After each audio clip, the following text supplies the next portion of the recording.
Looking at this problem says find the equation for the ellipse given foci at 0, positive and negative 3, and x-intercepts at positive and negative 2. And then it tells us to graph this afterwards.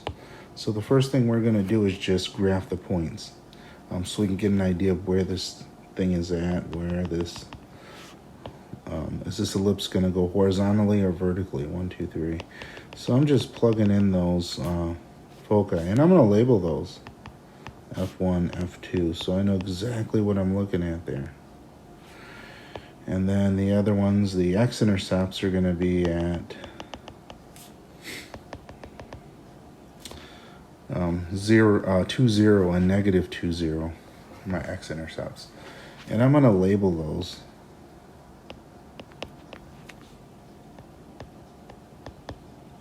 So that we know exactly what we're looking at.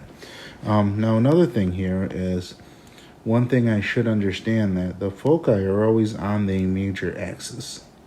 And what that tells me is that this here is going to be my longest side. That's going to be my major axis. And that also tells me then that this is my smallest. And I don't want to call it a side, that's my smallest distance from 0 to the edge. That's what I really should say here. And this isn't really my longest side then. That would be my longest distance from the center to the edge. All right, so we know that the distance from the center, which is here, to the foci is my C.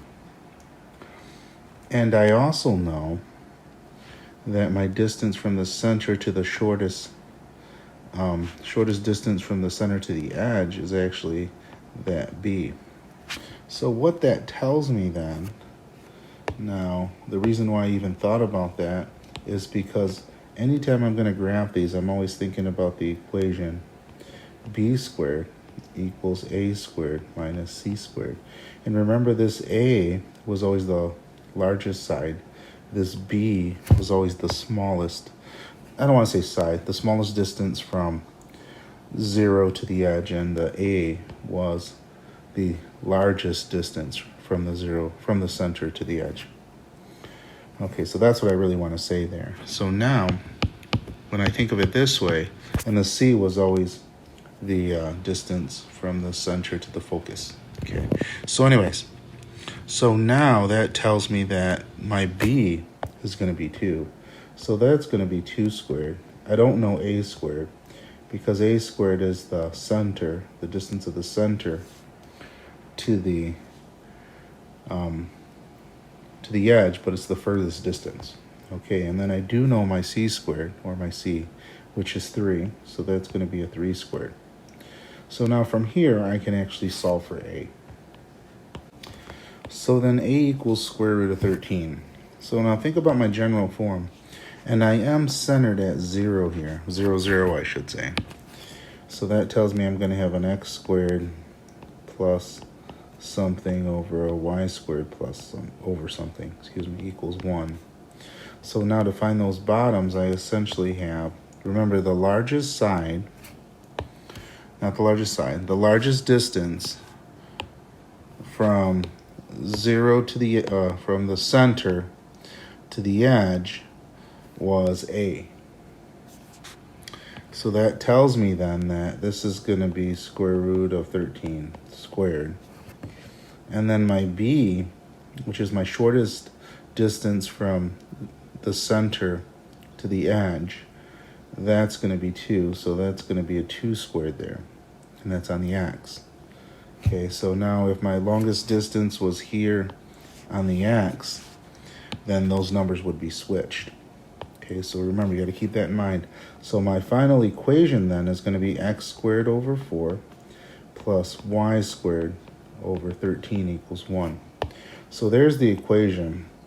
And we almost have everything to even graph this thing. So now I'm just going to label points and put my final 2 points on there now that I can. Since I know my distance is the square root of 13, I can now put the vertices on there. Now, square root of 13 is approximately 3.605, blah, blah, blah. So I'm just going to round it there and get it as close as I possibly can. So that's going to be square root of 13 from the center. That's a little past 3.5. So that's going to be somewhere up there. And the other point's going to be, oops,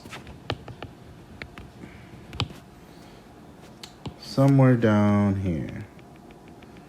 There we go. And then now all I'm going to do is just throw my graph on this.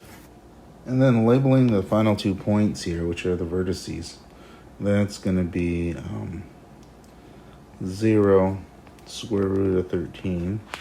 And then down here at the bottom, it's going to be 0 negative square root of 13.